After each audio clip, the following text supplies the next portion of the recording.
Okay. Hi everyone. Sorry, we've had a few technical problems which have delayed our start by 5 minutes. We'll just wait for the other panelists to join and then we'll get going. So I do apologize for these technical problems, a slight glitch with the webinar software. Please just make yourself a cup of tea and just wait 1 or 2 more minutes.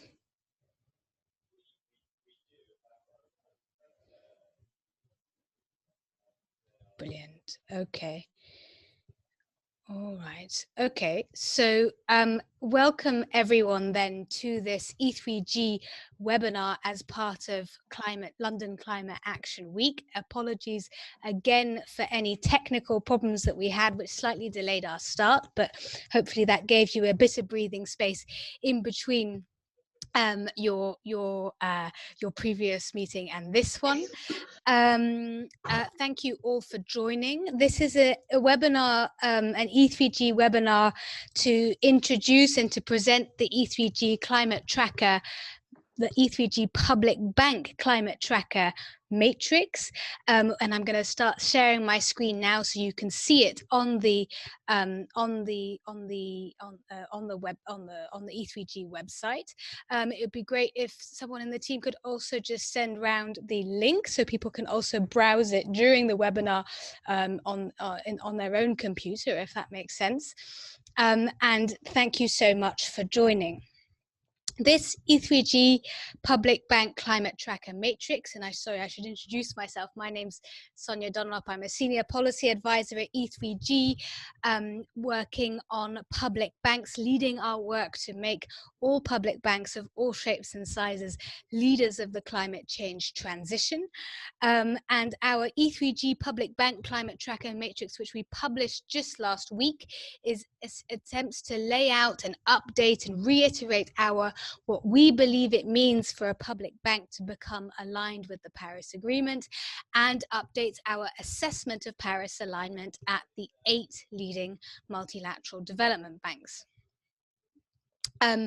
This webinar, because of the time zone we're in, and indeed good afternoon Europe and good morning Americas, good evening Asia, we have decided we will be focusing mainly on, we'll be presenting the whole tool, but we'll be focusing mainly on the 2 European multilaterals, so the European Bank for Reconstruction and Development, EBRD, and the European Investment Bank, EIB, and on the World Bank Group and the Inter-American Development Bank that focuses on the Latin Americas. We will be holding another webinar on Tuesday, the 2nd of December at 8 a.m. GMT, which will focus more on the Asian MDB, so ADB and AIIB, as well as Islamic Development Bank and African Development Bank. So if you are in Asia and you are interested in those banks, thank you so much for joining, but it's very late for you on a Friday, so I suggest go start your weekend, go to bed and come back on the 2nd of December. So that will be at 3 o'clock Beijing time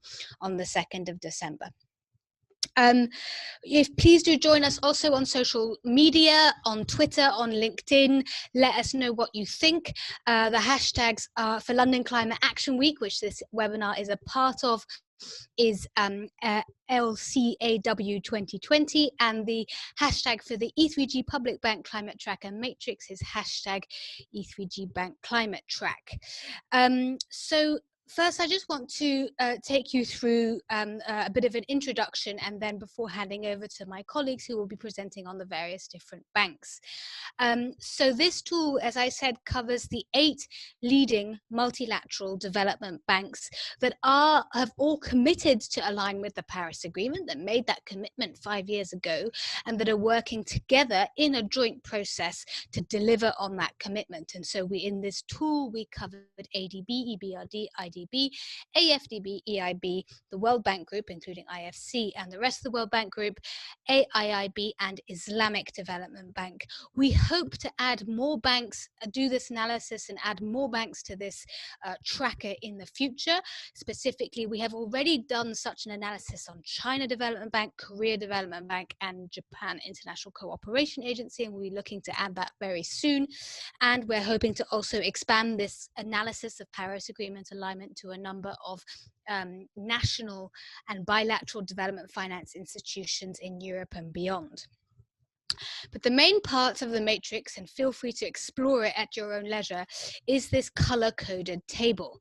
And this table essentially takes the 15 metrics of Paris Agreement alignment that we at E3G define as being a nitty-gritty, granular way of looking at Paris Agreement alignment at a public bank, takes the 8 or more institutions that we're looking at, and then color codes them using a simple traffic light color coding system as either unaligned, so not aligned with the Paris Agreement, some progress, so that's orange, Paris aligned, which is the lighter shade of green, and then really transformational, which is going beyond Paris alignment and really being transformational in its leadership to a climate safe world. You will see also that some banks have been marked as not applicable in a number of areas. That is either because we haven't been able to find any information on what that bank is doing in that area, or because we deem that metric to not be applicable to that bank given the different mandates and types of particulars of the banks involved. For each of these boxes, you can click on them, and the team will be showing this in order to get more detailed information on exactly what we found in our research and why we decided to grade them in that particular color. We hope that stakeholders of all kinds, whether you be a government shareholder, whether you be a member of civil society, an NGO, a journalist, or a rating agency or some other stakeholder, use this to get an overview of where the different banks are doing well and where they're doing less well, where can be said to have reached a level of Paris alignment, and the areas that really need more work. And so it should be we want this to be a tool to help you see what needs to be prioritized in this process, to also see where the best practice is and see which banks are leading in which area, so that banks can also look at each other and copy and take on best practice from other banks. And to get a top line assessment, a simple, easy to understand assessment of how these banks are doing on delivering this really important commitment and really mainstreaming climate action within their institutions. Scrolling down this table, you will also be able to see that there are some areas where by and large good progress had been made and other areas where less progress has been made. And for example, in the area of the ratio between non-fossil to fossil energy finance and scaling up climate finance is an area that needs more work across the board.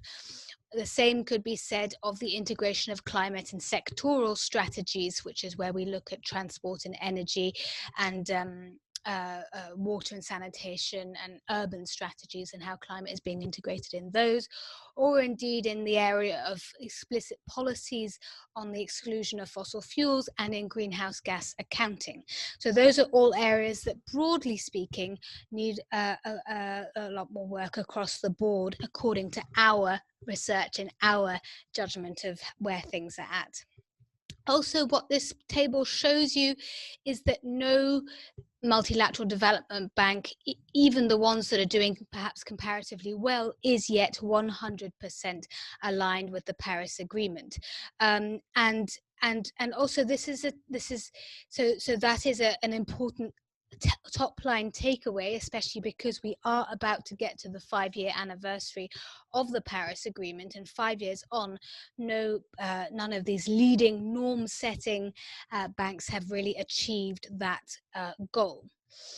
I also just wanted to add that the list of the 15 metrics that we use for assessing Paris Agreement alignment, and if you click on this bit here, E3G metrics for Paris alignment, you can see in more detail the definitions we use for the different levels of Paris Agreement alignment. We're very keen to also expand this list in the future and to add other metrics, for example, such as on just transition, on the approach to financial intermediaries, on project level Paris alignment. And we've also included here a diagram, and it's slightly small, I know, but what this is trying to show is that the three established approaches to Paris Agreement alignment from different groups of public banks. So the MDBs in the first column, the IDFC, which is the 25 biggest bilateral development finance institutions, and the EDFI, which is the 15 private sector facing European DFIs, that all of these have defined their own approaches to Paris Agreement alignment, but they're all broadly comparable, and how our 15 metrics really do break these down into more granular, more detailed, more specific measures of Paris Agreement alignment in these institutions. And if you scroll down here, you will be able to click on each of the 6 building blocks and see an overview of the different definitions of Paris Agreement alignment that we have used for each level, for each metric, right? 15 metrics, 4 levels. Just going back briefly to the cover page of the matrix, I just also wanted to say that everything you will see today that will be presented on the different banks has been reviewed by teams within those banks. We always give the banks the right to reply, if that makes sense.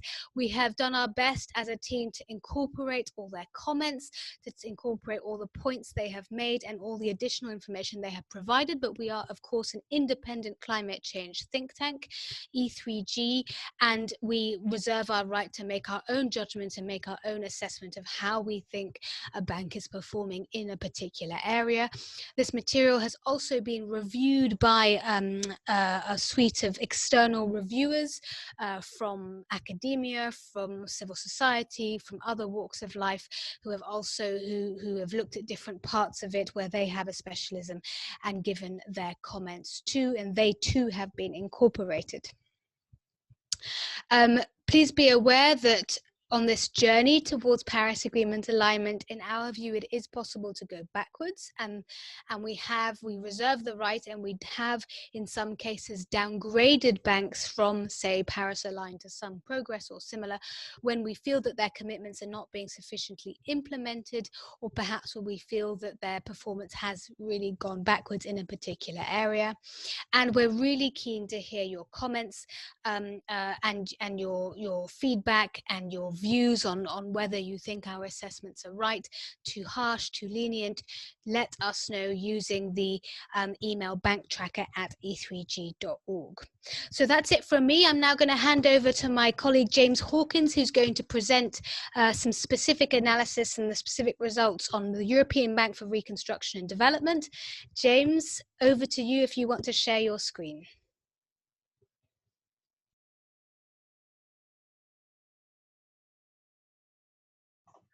Yeah, thank you, Sonia, and hi everyone.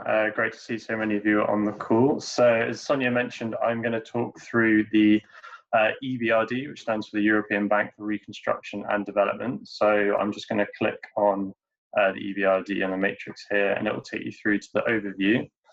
And so what we see with the EBRD is that, as Sonia mentioned, like the other MDBs, it is not yet Paris aligned. However, since our last assessment in 2018, it has made sort of good progress.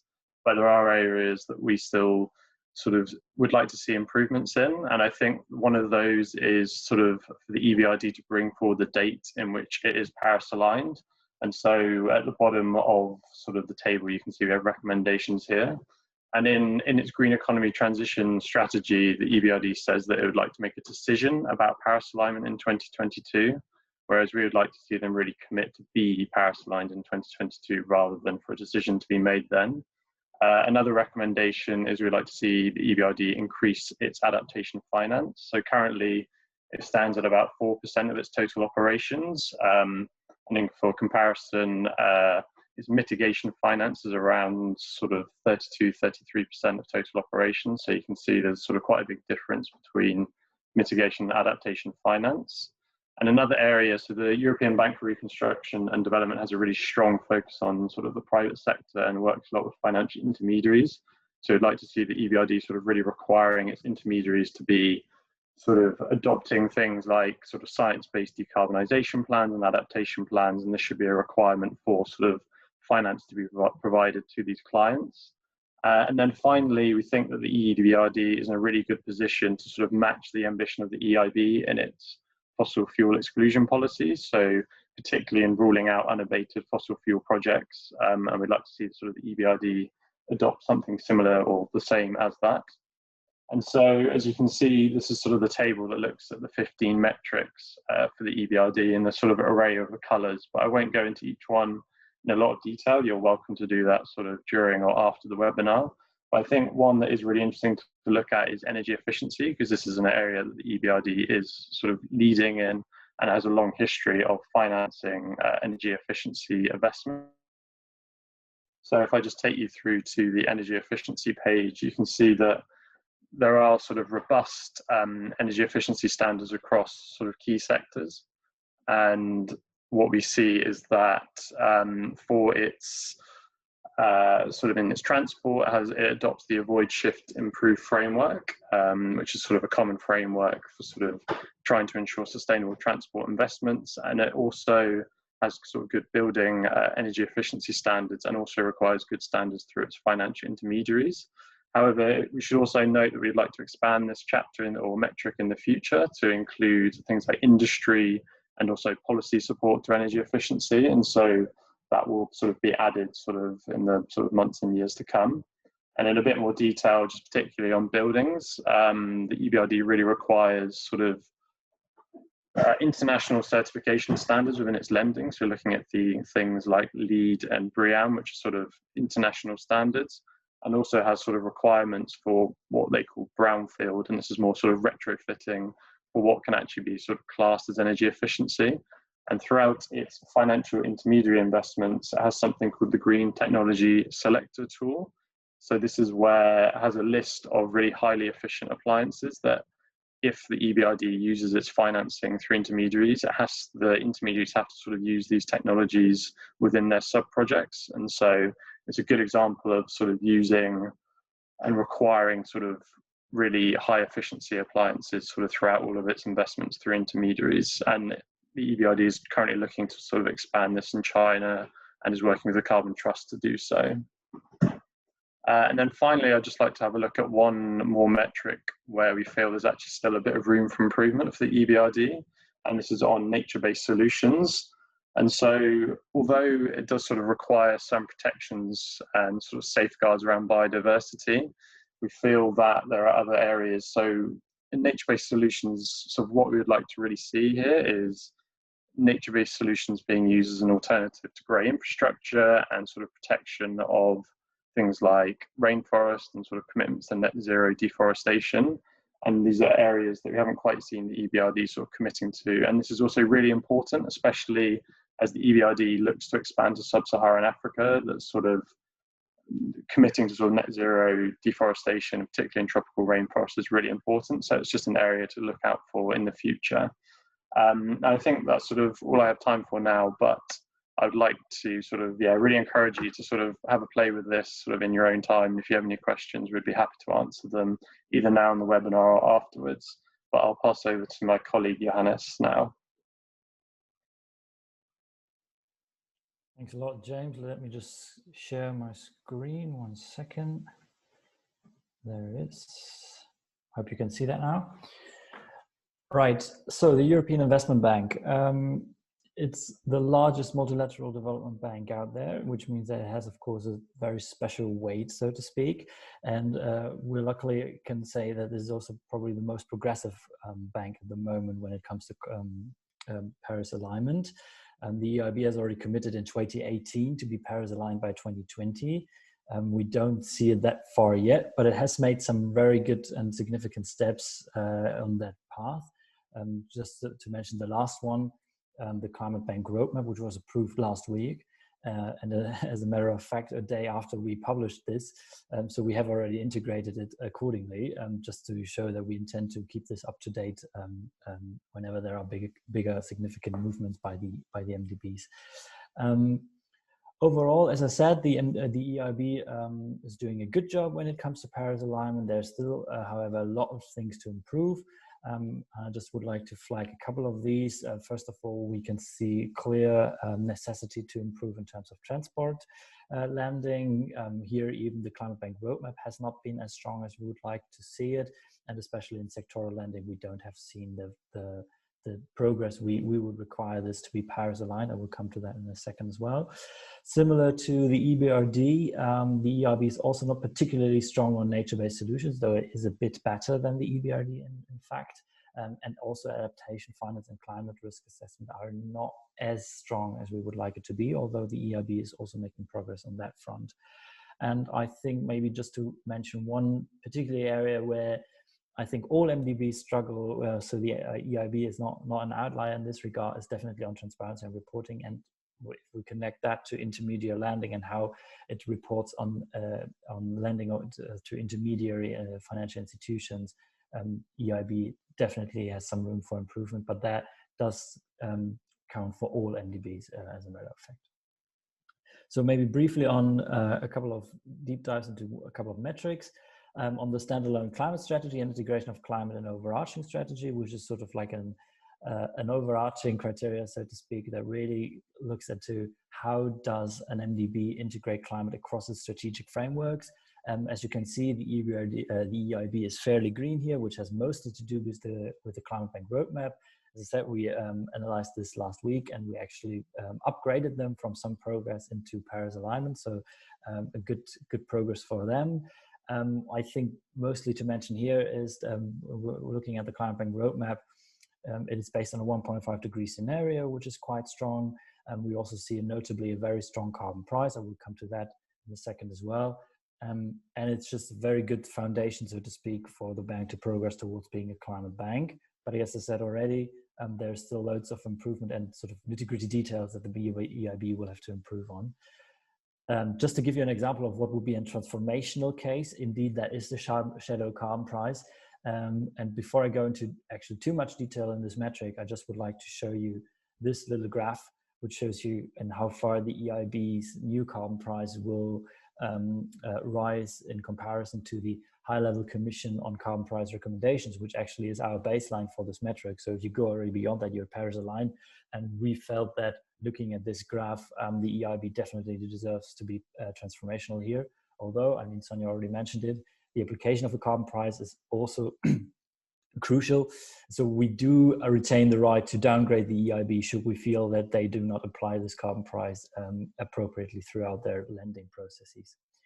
And then maybe one area I mentioned before where the EIB could still improve is actually sectoral lending, meaning that we see here still room where the EIB has not integrated yet the Climate Bank roadmap, obviously, was just approved, but also other areas into its sectoral lending strategies, most notably here the transport lending policy, which will be updated next year, and we will definitely see how that will influence the assessment here.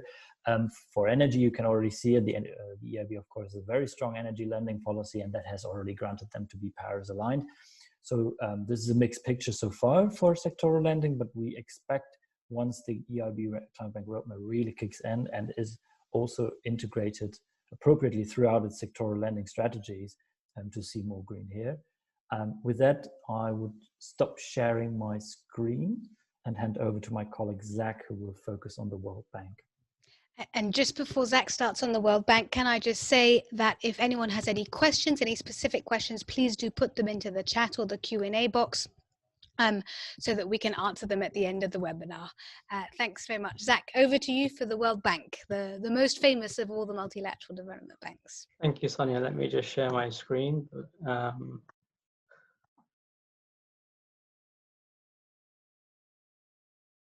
Hopefully everyone can see that coming through. Yeah, so hi everyone, I'm Zach, I'm a researcher at E3G, and I'll be just presenting the World Bank Group. So as we know, our sort of top line assessment has been that the World Bank Group is making slow but steady progress across the various aspects that we explored and investigated of its operations to the Paris Agreement on climate change. The bank has been seen as a norm setter for other MDBs, and therefore it needs to go further and faster as many development banks copy its practices and standards. under this context, we've outlined several recommendations. The main one being that the World Bank Group should extend fossil fuel exclusions to oil and gas at all stages of the value chain.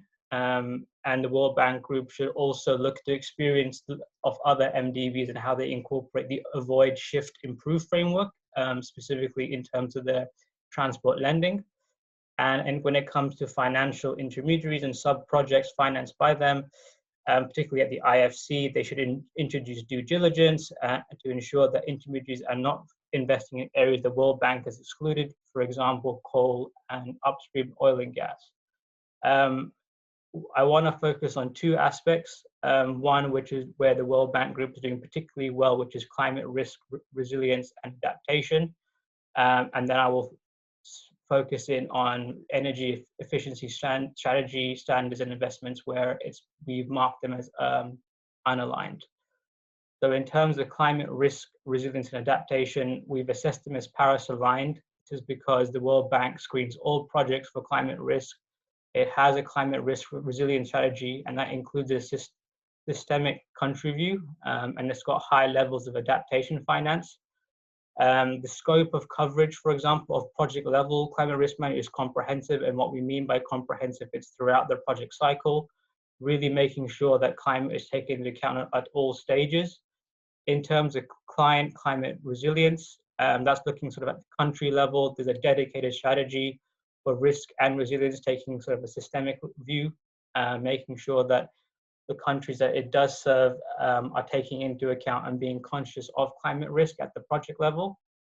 And all projects are examined for risk and for resilience measures. A good example is the Climate Investment Fund, where they have a pilot project where they're looking into different countries and how to make sure that the projects being funded and financed have comprehensively taken into climate risk throughout the project. And as for adaptation finance, it's steadily increasing, and which is always a good sign, and it's relatively high relative to the other MDBs. In terms of areas of improvement, energy efficiency standards, strategy and standards and investment is definitely an area where there's a lot of improvement needed. We've rated it as unaligned, and that's primarily because there's a very few energy efficiency standards in key sectors, with transport being the only exception. As you can see, the building energy efficiency, there's no standards included, and the reason for that was that it was likely to follow local market conditions. So there's not a standard really in place. And in terms of financial intermediary energy efficiency, there's no energy efficiency standards included for intermediaries. And ultimately, there's no overarching energy efficiency strategy or principle. I'm gonna stop here. And I'm happy to answer questions on this, or happy to answer any questions on the IFC as we've looked into that as well. Back to you, Sonia. Or back to Johanna, sorry. Thanks so much, Zach. That was fantastic. Thank you for that overview of the World Bank. And now for our last bank that we'll be looking at today before we go to our questions, Johannes for the Inter-American Development Bank. I'm just sharing my screen again. There it is. 1 second. All right, the Inter-American Development Bank is the only multilateral bank that actually exclusively focuses on the Latin American and Caribbean region, obviously. I think probably one of the more interesting ones because it's primarily dominated by other shareholders outside of the European Union, in contrast to EBRD and EIB. Overall, the IDB gives a good picture. It's quite far ahead in many metrics. There are, however, some areas where it also lacks progress, where we would see more. Energy efficiency is one of them, for instance. I won't go into that now because Zach has already elaborated on that, on the World Bank metric. And as James already said, you're more than welcome to check out the assessments yourself. maybe briefly on what we recommend for the IDB. Something we have actually come across quite a few MDBs. The EBRD we mentioned already as well. A specific target date to become Paris aligned is still missed, which we think is central in order to be actually considered be Paris aligned. The IDB also does not that much work on energy access, which is still an issue in its region. So we would expect more from them there. Strengthen fossil fuel exclusion. The IDB has made some progress there this year with its new environmental, social, and safeguard framework, which excludes coal and some gas and oil investment, but it's just not enough yet. And as I already said, energy efficiency is also an area in where the IDB should improve. However, we do see a very significant leadership area for the IDB as well, which is its country engagement level work. Here we can actually see that the IDB is very, very active in working with its partner countries where it's investing to foster more ambitious NDCs. They have this specific NDC program, which includes sort of policy workshops with partner governments to make the NDCs more ambitious, but they actually go even beyond that. So we would, for instance, consider that paradigm, but they even go beyond that with their decarbonization pathways in Latin America and the Caribbean, short for DDP-LAC program, where they actually actively engage with governments to really look into, okay, how can we decarbonize the more trickier parts of the economy? What is needed for that? And then they link that with their investment. I think notably we should also mention here the work that the IDB does around policy-based loans. So for instance, they have this sort of by now almost famous example of a policy-based loan in Costa Rica, which was focused on decarbonization and which has been quite a success. So again, this is an area where we think that the IDB does quite significant work, especially since we do have the feeling that in general, the MDBs tend to be a little bit reluctant in engaging with their country counterparts when it comes to being really ambitious on climate policy. So again, something where we think that the IDB has really set a good precedent. And then I would like to point out maybe another ratio where the Inter-American Development Bank is not necessarily doing worse than all the other banks, but I think it's just interesting to flag in general, also because it contains quite a lot of interesting data for you to look at for maybe other banks you're interested in. And that's the non-fossil to fossil energy ratio and scaling up of climate investment in all sectors, where we really look at how much does an MDB invest in the fossil sector, and sort of like how much comes out of that in renewable energy. So we look at the IDB, for instance, for every dollar they invest in fossil fuels, $7.5 went into renewables, which is actually a quite good ratio. You might ask why they're still on some progress here, because we also considered whether the MDBs have been financing fossil fuels in the last 4 years. And indeed, all of them have, and that is why none of them is Paris aligned yet. But as I mentioned before, we expect this to change probably in the coming years when we adapt this assessment. And this metric also gives an overview of where the climate finance targets are by the banks and whether they adhere to that. So I think most of the MDBs by now have set a target of 50% climate finance by 2025, and we will hold them accountable for this one as well. And then finally, if you look into this metric, you can see then here a comparison across all MDBs where their finance goes into their energy finance, and also in what particularly countries renewable energy and fossil investment goes into. I think I should mention here that we used data from All Change International. So we do also refer to other data sources for our matrix, sort of trying to bring it all together in order to give a really coherent picture. That's it for me on the IDB, and I believe now we're looking forward to answer your questions, Sonia. Thank you so much, Johannes. So thank you everyone who presented the various different banks. As you can see within our team, we have different, we call them point persons on the different banks, scrutinizing the work of those banks on climate change in general, all with the view to making sure these pivotal institutions are leaders of the climate change transition worldwide. a few comments, just a few extra points just before we go to the question and answers, and please do submit any questions you have in the chat.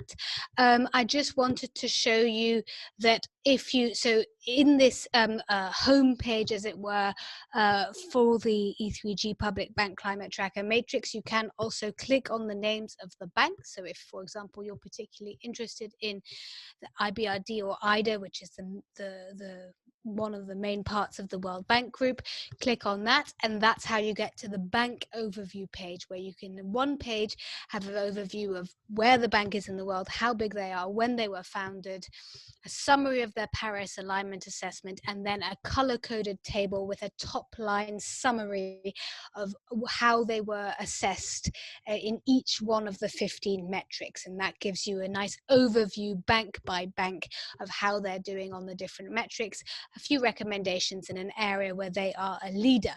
So do use those overview tables as well to get an at-a-glance summary of how a bank is doing on Paris alignment. This will all be kept updated as the next weeks and months and years go on. We want to make this a live tool. In the past, we have been published reports, but of course they're difficult to keep up to date. So this will be kept up to date, and is actually also the result of 3 years of work, 3 years of research from many generations of E3Gers since 2017 who have been working on doing this research and assessing these banks on these different aspects of Paris alignment. Please do use this as well. You know, we don't expect you to sit there and read through all 161 web pages within this tool. Use it as a reference book. Use it as an encyclopedia of MDB performance and MDB track record and MDB activity on these different aspects of the climate change transition. As you can see, we've taken a very broad definition of Paris alignment, a very broad definition of climate action, looking at nature-based solutions, looking at climate risk, resilience and adaptation, looking at transparency as well, not just focusing in on the mitigation issues. So first, I thought this might be a good time to go to our Q&A, and if you have any comments as well as questions, we'd be very happy to receive them too now on this webinar, or at any point over the next days, weeks, months, and years. We welcome all feedback and all comments. So the first question that we received through the chat was from Kisa, who asked, what is the methodology behind the grades and how have they been developed? Now, again, as I said, this is really a result of 3 years of work. I don't know if there's a specific topic that interests you, but if we, for example, went to climate strategy and overarching strategy, to the methodology page behind that metric, you will see that we have defined these 4 different levels of Paris Agreement alignment. So we were to be Paris aligned, we look for a comprehensive climate strategy and integration of mitigation and resilience in the overarching bank institutional strategy. So that is the bank strategy as an institution, not specifically their climate change strategy. And we look for each of the strategies in the different areas to refer to do no harm and to refer to alignment with the Paris Agreement. And then specifically, we this is an assessment of climate strategy and overarching strategy, and then we go into more detail as to how we have developed our methodology and how this can evolve in the future. So that was the first question. Then I think there was another question from Sindra, who was asking, how do you see this evolving in the future? Are there any metrics you are looking to include in the future, and different banks as well? So we have already done this analysis and we'll be expanding this tool to China Development Bank, Korea Development Bank, and the Japan International Cooperation Agency, and be keeping that up to date. So that's 3 important bilateral development finance institutions. And in terms of metrics, I can already tell you that we are planning to expand it to topics such as just transition, topics such as the approach to financial intermediaries, to different aspects of energy efficiency, and also to the approach that these banks have to sustainable and efficient cooling, which is a really important topic for both mitigation and adaptation. I don't know if my colleague James wants to come in on any more in that. Before I pass over to James, I would just like to say also that yes, indeed, we do want stakeholders to use this tool to accelerate action in this area in the run-up to COP26. We see COP26 as an important moment to deliver on the financial aspects of the global climate policy regime, if that makes sense. We see COP26, the UNFCCC meeting in Glasgow next November, also as a moment to deliver on some of the finance commitments and to really kind of try and accelerate this process of Paris alignment at the MDBs. James, do you have anything more to add on how we want to see this tool expanded in the future, funding permitting, of course? Yeah, thanks, Sonia. I think there's a number of sort of other areas that we'd like to expand into. So I think sort of just transition is another area that's sort of gaining a lot of traction.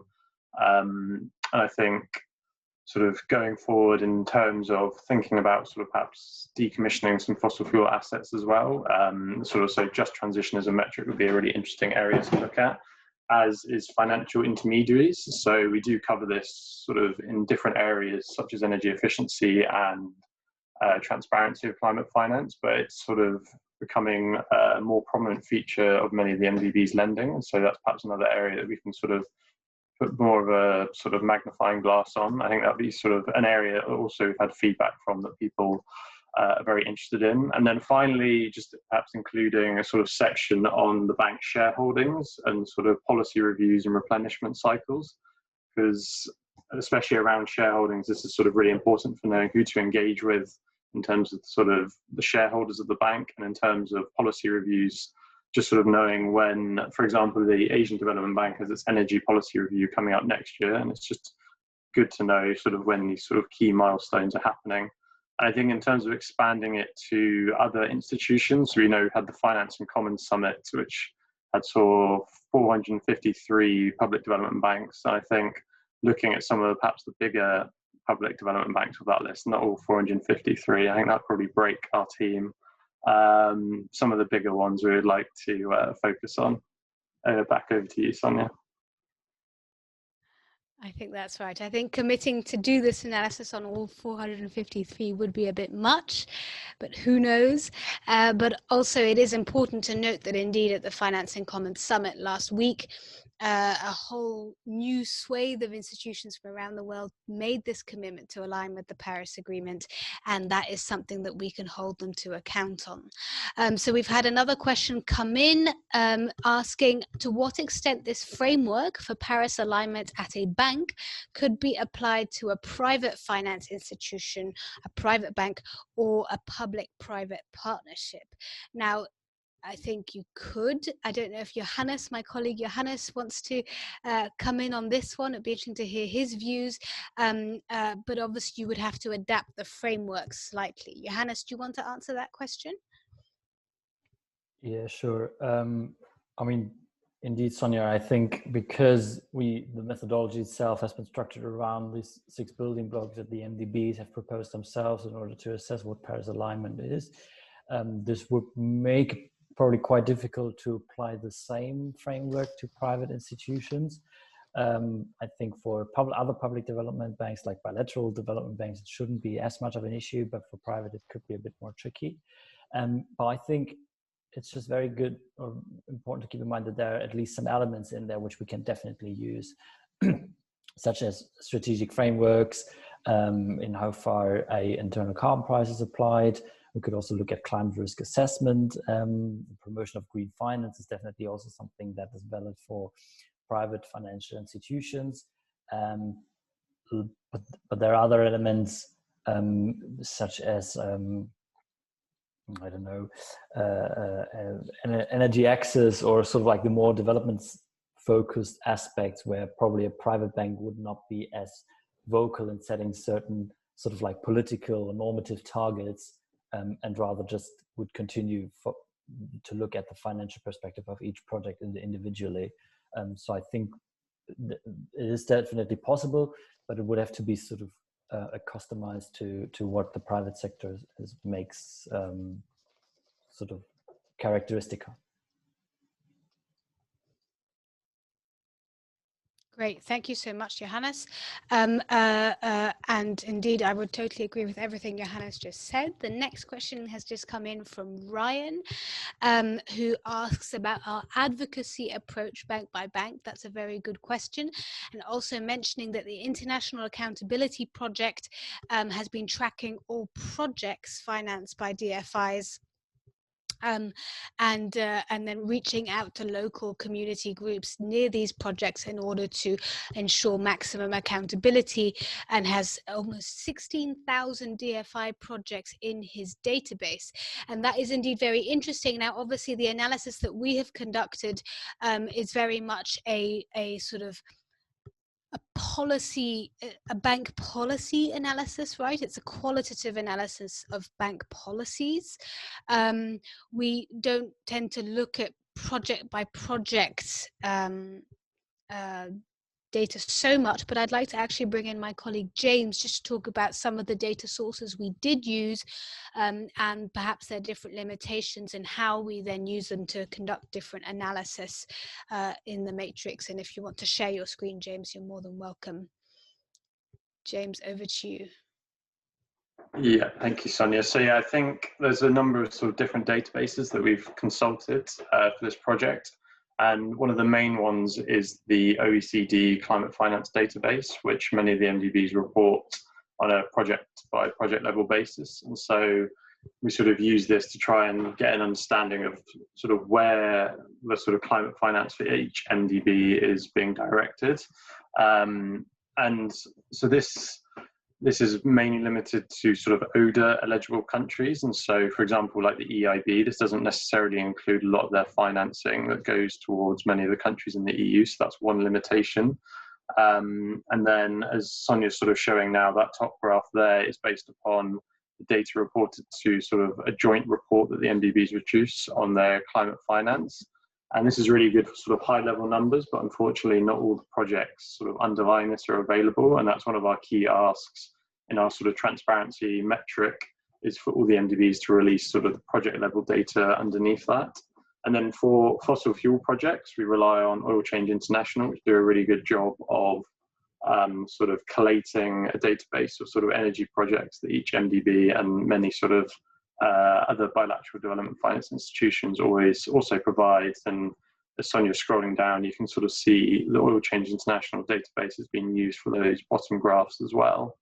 But there's always sort of more data sources that we can be looking at. We really would like to see some of the sub-projects financed through financial intermediaries. This is very sort of piecemeal at the moment across many of the MDBs. And also some of the MDBs are starting to report on TCFD, which is the Task Force for Climate-Related Financial Disclosures. So the EBRD is the first to produce sort of a standalone report, and we're hoping to begin to sort of use some of those data sources for our assessments as well. But Sonia, I'll hand over back to you now. Yeah, thank you so much, James. And just to answer the question on how we use this to do advocacy towards the different banks, we are constantly in conversation with the different banks that we look at, discussing the findings of our research, discussing, sharing ideas for how they could do things differently if applicable, and constantly looking to see how we can drive forward ambition in those institutions. Also, I would add, we're also very following very closely the joint MDB Paris Agreement alignment process, and we'll look to update this tool with further updates from that process as they become available, as they become public. But that is obviously a very important process, taking a very important approach, deciding what the joint MDB approach is going to be to Paris Agreement alignment. Hot on its heels is, of course, a similar methodology being developed by the International Development Finance Club and now also the European Development Finance institutions. And we are looking to engage with all those institutions as much as we possibly can to make sure that we gain some kind of consensus on what Paris alignment means and make sure it is really ambitious and really delivers on the overall goals of the Paris Agreement. I'm not sure if there are any other questions. There's one question from Sophie Fuchs. Yes. Do you plan to update this on an annual basis? We plan to update this, and here I have to be careful because if I commit to too much, my team will shoot me. But we plan to update this as quickly as possible after new information and new announcements come out. And maybe here I can turn to Johannes to give it a bit of an update on the EIB Climate Bank Roadmap, which is probably the latest development that we've had in this space. Johannes, do you want to say anything on that update? Well, maybe only it was impeccable timing by the EIB because they published the Climate Bank Roadmap, or they approved the Climate Bank Roadmap, I think, a day after we published. So it was quite diving into that right away in order to make the metrics not already be outdated one day after it was published. Probably that is not something that we can deliver for every new policy document, but I think this is what we aim for. So we want this to be continuously updated, and we also believe or hope that this will be a communication tool for our engagement with the MDBs, in the sense of that they will also let us know when there is a new policy out there, where they would like to see their improvements to be reflected. So we also hope that this will sort of drive them into being more ambitious, and also keep in touch with us and this civil society abroad. Yeah, that's right. And if you notice something that is out of date on this tool, please do get in touch. The email address to use is on the home page, on the cover page of the website, and we'd be very keen to hear from you. Whether you're someone from within a multilateral development bank, this tool is also for you to help you assess progress in different areas, and just constant feedback and comments very, very welcome. We've had one more question just about the right to information on climate finance projects for local communities, and we fully agree that that is really important, and that is an aspect that we've tried to cover to some extent in our transparency section. So in transparency we've looked at a number of different areas. I don't know, James, if you want to say any more in terms of what we've covered. I know we're running out of time, but James, do you want to say just 2 words on transparency, just to say how we looked at transparency in a public bank? So just briefly, we sort of defined it quite narrowly for this, looking at climate finance, but I think I've said a bit about sort of actual climate finance, but one area that's sort of gaining more attention is financing through intermediaries. And so a lot of the MDBs provide financing to an intermediary, and then that intermediary decides sort of what sub-projects are financed, and quite often it's hard to know where exactly or what exactly those sub-projects are. And so we feel that sort of a centralized database, much like some of the MDBs have for their own climate finance, would be a really good area to look at. And sort of, I think as I mentioned earlier, just sort of more availability of project level data is really what we're looking at, because what's really important is the high level numbers are useful, but we've seen that when we look at the OECD sort of project level data, there are fossil fuel projects included within that climate finance. And I think it's important as sort of civil society to be able to see that and analyze that, and which is why we think sort of project level data is really important. Brilliant, and that probably brings us to an end of our webinar introducing the E3G Public Bank Climate Tracker Matrix. Do use it, do check it out, do tell us what you think. We're really keen to engage with everyone on this tool. We hope it's useful to everyone. Just a reminder that if you're interested in Asian Development Bank, Asian Infrastructure Investment Bank, Islamic Development Bank, or African Development Bank, please join our second webinar on the 2nd of December at 8 a.m. GMT, 7 a.m. Central European Time, or 3 o'clock Beijing time, to get an overview of those banks. Thank you so much for joining. We wish you a very nice rest of your day, wherever you are in the world. A very nice weekend as well. And do get in touch if you have any further questions. Thanks so much. Bye, everyone. Bye. Thank you.